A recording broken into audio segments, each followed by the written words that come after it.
The Unsolved Murder of Sonya Cywink. Welcome back to Ontario Cold Cases, Canada's true crime podcast, where we dive into the stories that linger in the shadows, cases that refuse to fade, even after decades. I'm Jay Nicoll of Nicoll Investigations, and today we're stepping into a haunting mystery from London, Ontario, a case that stretched across 30 years without answers. It's the murder of Sonya Cywink, a 31-year-old Indigenous woman whose life was cut short in August 1994, leaving behind a grieving family, an unborn child, and a trail of questions that still echo today. This isn't just a cold case. It's part of a national tragedy, the epidemic of missing and murdered Indigenous women and girls, known as MMIWG. So settle in as we uncover Sonya's story, her life, her death, and the relentless fight for justice that continues to this day.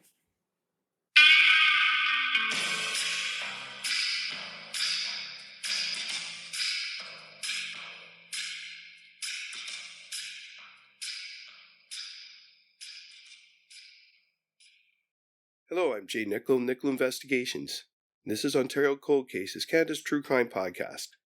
Ontario Cold Cases is a gripping true crime podcast that shines a light on unsolved murders, disappearances, and forgotten crimes from across the province and the world. With meticulous research, compelling storytelling, and a commitment to historical accuracy, we bring you the real stories of victims, investigators, and suspects, stories that demand to be heard. Each week, we take you deep into the world of true crime with a packed schedule of episodes. Tuesdays, historical true crime cases, exploring infamous and obscure crimes from history. Wednesdays, the Mick and Mac Mysteries, a thrilling fictional detective series set in 1950s Toronto. Thursdays, World Cold Case Thursday, investigating unsolved cases from around the globe. Sundays, Ontario Cold Cases, the latest episode uncovering an unsolved mystery from Ontario. From high-profile crimes that shock the nation to little-known cases waiting for justice, we uncover the truth, one case at a time. Join us as we explore the dark corners of history and mystery, where every clue could lead to answers and every case deserves a second look. Subscribe now wherever you listen to your favorite podcasts and never miss an episode of Ontario Cold Cases, Canada's true crime podcast.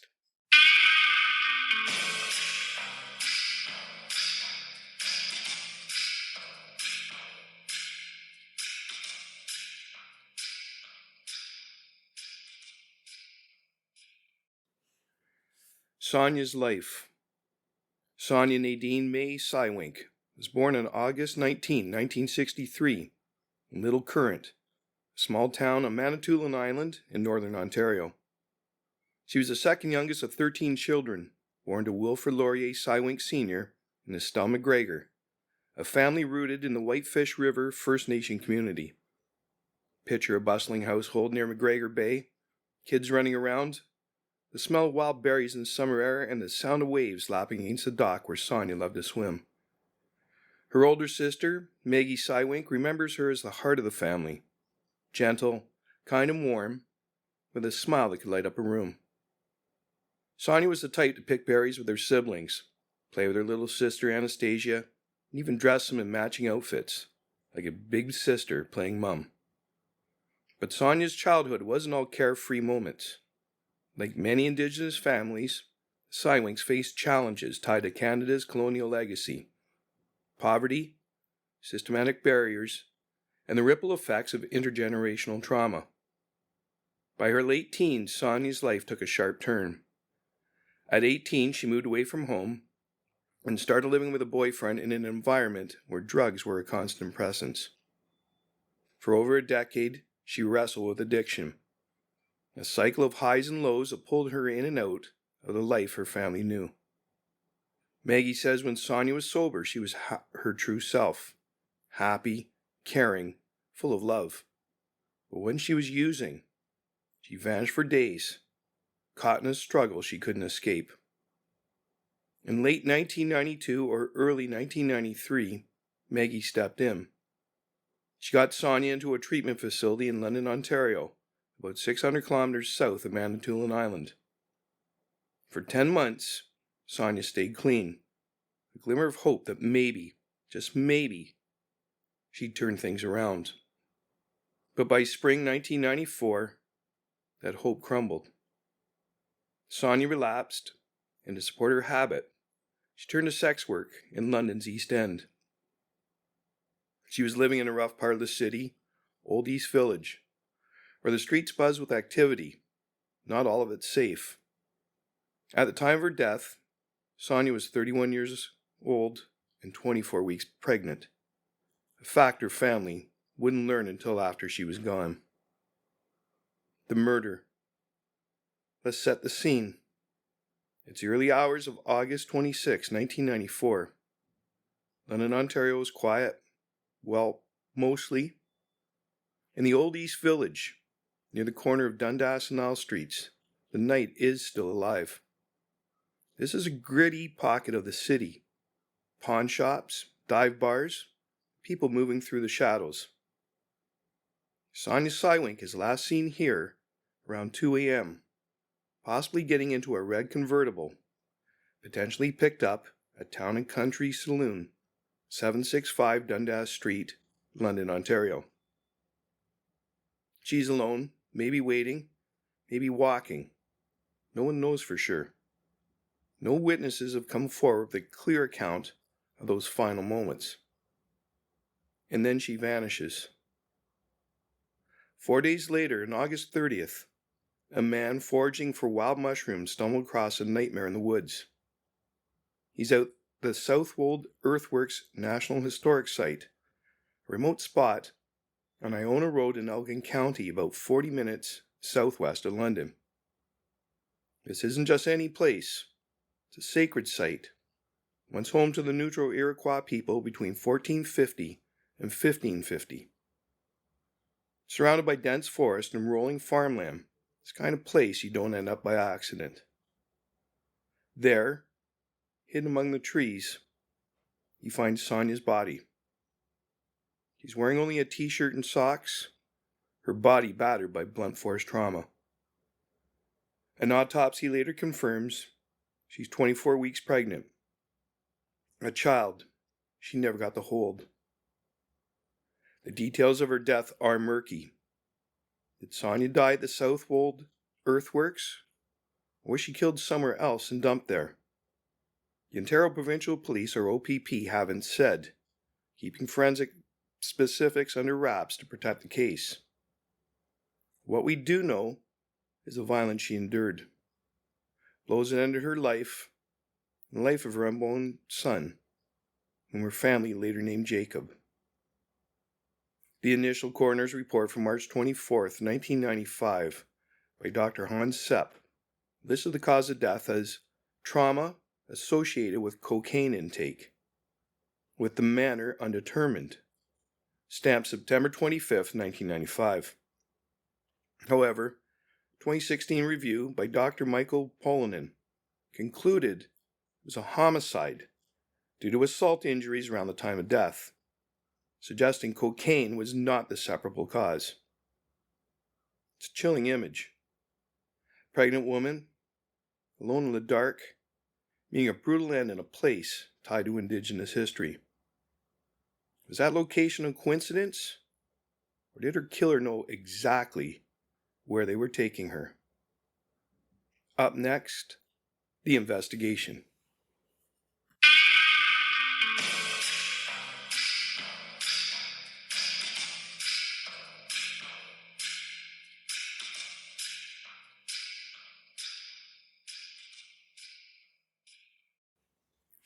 The investigation. The OPP took the lead in Sonya's case, with Detective Chris Geisen among the first on the scene. Back in 1994, they hit the ground running, canvassing the neighborhood around Dundas and Lisle, chasing tips, trying to piece together her last hours. But the trail went cold fast. Witnesses were scarce, and the people who might have known something stayed silent. Maybe out of fear, distrust of police, or loyalty to someone involved. Within months, the investigation stalled, and Sonya's file joined the growing stack of Ontario's unsolved cases. Over the years, the OPP has kept it active, dusting it off for periodic pushes. They've thrown everything at it, public appeals, forensic reviews, you name it, but the details they've shared are thin. Meggie says she's never even seen the forensic pathology reports, just the bare bones. Blunt force trauma, no weapon specified, no timeline of when Sonya died.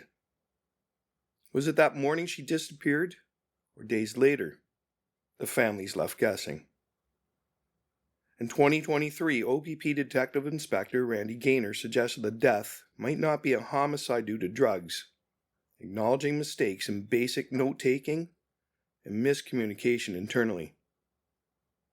The police have leaned on public help to crack it. Since at least 2014, there's been a reward, $50,000 from the Ontario government, plus $10,000 from Sonya's family, totaling $60,000, for info leading to an arrest and conviction. They put up billboards too. In 2019, for the 25th anniversary, 2 went up in East London with Sonya's photo and the words, "Find my killer." More followed, 2022, 2024. Dot the city at spots like Dundas and Nightingale, Horton and Maitland. The OPP's message is clear. Someone out there knows something. They've given out numbers, 1-888-310-1122 for the police, or 1-800-222-8477 for Crime Stoppers if you want to stay anonymous. Tired officers like Gayson and Deputy Commissioner John Carson have weighed in over the years. They say the same thing. It's not a lack of evidence holding them back. It's a lack of cooperation. People are scared or they don't trust the system. And who can blame them, given the history between police and Indigenous communities? Recent developments include DNA evidence from February 2024. 2 separate profiles found. The OPP's request for investigative genetic genealogy was denied due to insufficient DNA levels. Leads and suspects.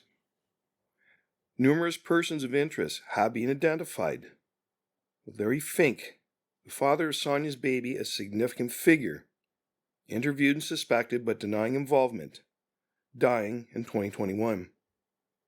Denise Beeswax and the anonymous woman's testimonies suggest a party scenario, with Sonya blamed for missing crack, leading to her death, potentially a crucial lead. Meggie considers resuming the investigation if OPP doesn't follow up, fearing for her safety but determined, highlighting her persistence amidst personal risk. As of April 2025, no arrests, no suspects named, no resolution. Just a case that refuses to die, even if the leads have. Up next, Maggie's fight.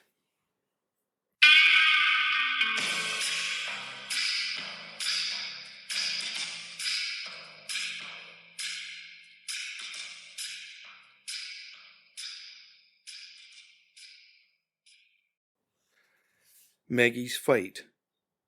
If there's one person keeping Sonya's memory alive, it's her sister, Sonya Cywink. When Sonya was found, the family shattered. Their dad, Wilfred, learned at her funeral she'd been pregnant. A double loss that broke his heart. He died in 2000, still waiting for answers. Meggie, though, turned her grief into action. For over 30 years, she's been the driving force, fighting not just for Sonya, but for every family touched by the MMIWG crisis. Maggie's relentless. She's organized vigils, like one in 2014, the 20th anniversary, held in both London and Whitefish River First Nation.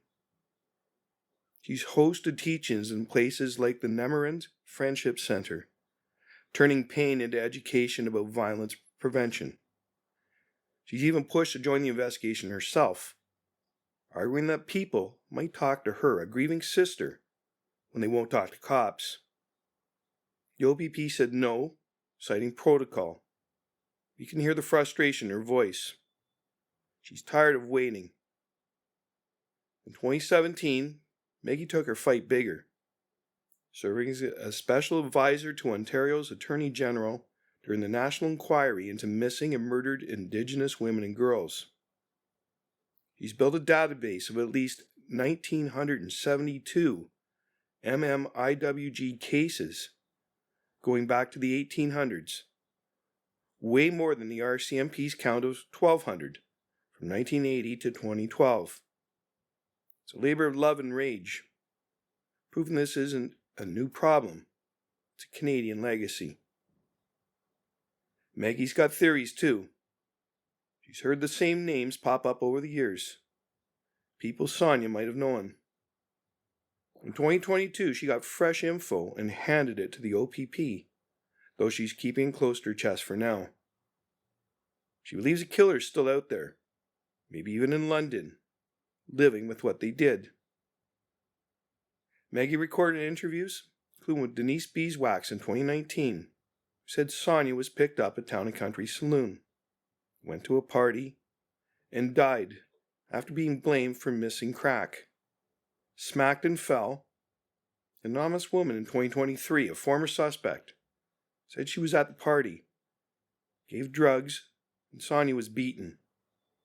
Fearing retaliation, and Larry Fink in 2020, father of Sonya's baby, died 2021, admitting putting her in dangerous situations with crack, but denied seeing her the weekend of death, with police suspecting him.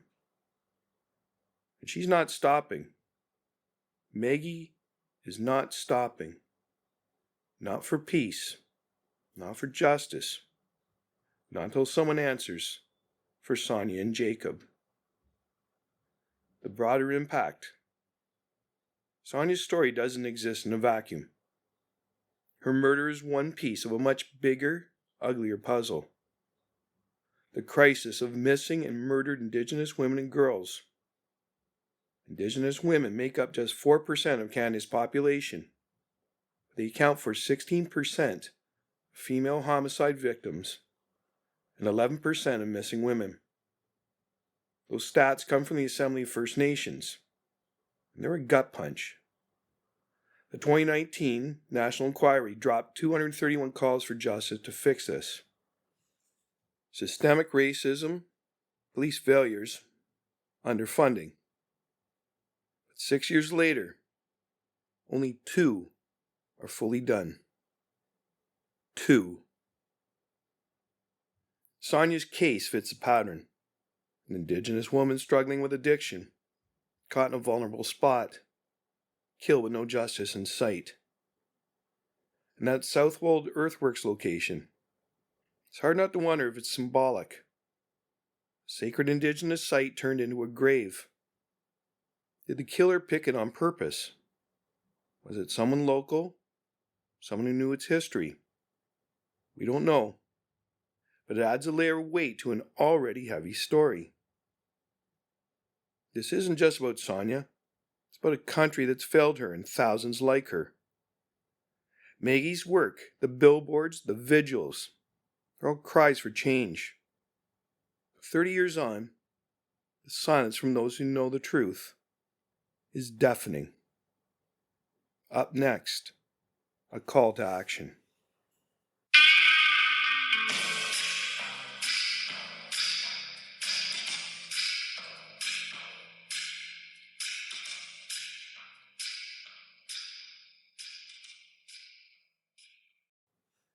Call to action. So where does Sonya Cywink's case stand today, April 2025? It's still active. Last August, for the 30th anniversary, the OPP renewed their plea. Detective Inspector Randy Gaynor said it plain. Someone out there knows something. The billboards are still up in London. Dundas, Horton, Maitland, begging for tips. That $60,000 reward. $50,000 from the province, $10,000 from the family is still on the table. If you got info, call the OPP at 1-888-310-1122 or Crime Stoppers at 1-800-222-TIPS to stay anonymous. Meggie's still fighting too. She's not just after justice anymore. She wants peace for her family, for Sonya, for Jacob. But peace feels far off when the answers are locked in someone's memory. Maybe someone listening right now. Sonya Cywink deserved better. She deserved to raise her son, to find her way back to that happy, caring woman her family loved. Instead, she's a name on a billboard, face in a cold case file. But she's not forgotten. Not by Meggie, not by her community, not by us. So let's keep her story alive. Share it, talk about it, because somewhere out there, the truth is waiting to be told. That's it for this episode of Ontario Cold Cases. If you've got thoughts or tips, hit us up at Facebook, X, Substack, or leave a comment on your podcast app. Next time we're digging into another mystery from Canada's past.